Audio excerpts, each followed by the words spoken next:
इधर देखो। हाँ, तो मैं क्या कह रहा था, तो देखो मैं इस वीडियो में आपको बताऊंगा कि एक पिक्चर जो आई है, एक फिल्म जो आया है, मूवी आई है, उसका नाम धुरंधर 2 है। वो किस तरह की मूवी है। सबसे पहली बात तो मैं आपको एक बात बता देना चाहता हूँ कि यार मैं उस मूवी को नहीं देखा हूँ, मैंने उस मूवी को अभी तक नहीं देखा, लेकिन मैं ये जानता हूँ कि उस मूवी में है क्या, मतलब उसका पूरा मुझको प्रस्तावना पता है, मतलब उसके पीछे का क्या कारण है मुझको पता है। तो मूवी मैंने नहीं देखी है। मूवी के कुछ क्लिप्स अच्छे हो सकते हैं, मूवी पूरी तरह से अच्छी हो सकती है, लेकिन अगर उसमें थोड़ी सी भी कमी है तो उसको क्रिटिसाइज़ करना बनता है। उसको हर किसी के पास राइट टू स्पीच का अधिकार है, हर कोई उस पर बोल सकता है, तथ्य के साथ बोल सकता है, सही के साथ बोल सकता है। तो इसलिए मैं भी उसके बारे में बताना चाहता हूँ।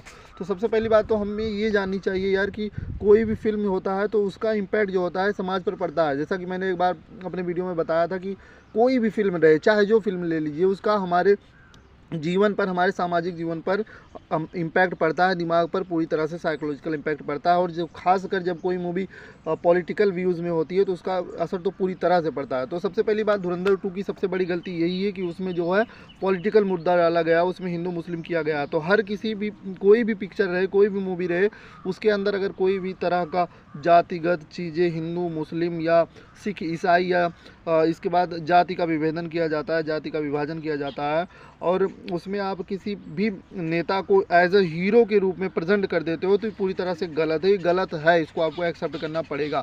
क्योंकि आप किसी को हीरो दिखा रहे हो तो हीरो यार पहले नागरिकों से पूछो उस देश के ना कि वो हीरो है असलियत में कि नहीं। वोटिंग कराओ तब पता लगेगा ना हीरो है कि नहीं, पूरी तरह से, तब आपको पता लगेगा आखिरकार।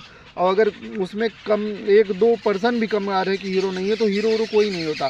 अच्छा, एक चीज़ अब आप और ध्यान दीजिए कि आपको लगता है कि यार वो पिक्चर मूवी है, सिर्फ उसको इंटरटेनमेंट के रूप में ही देखना चाहिए और बाद में हटा देना चाहिए, क्योंकि उसमें फिल्म में जो होती है कुछ फिक्शनल चीज़ें भी डाली जाती हैं।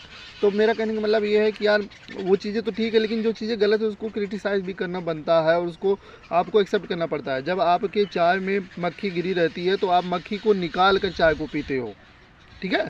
तब भी लोग नहीं पीते हैं, मक्खी के साथ साथ पूरी चाय को फेंक देते हैं। एक मक्खी छोटी सी गिरी, पूरी चाय को फेंक दिया।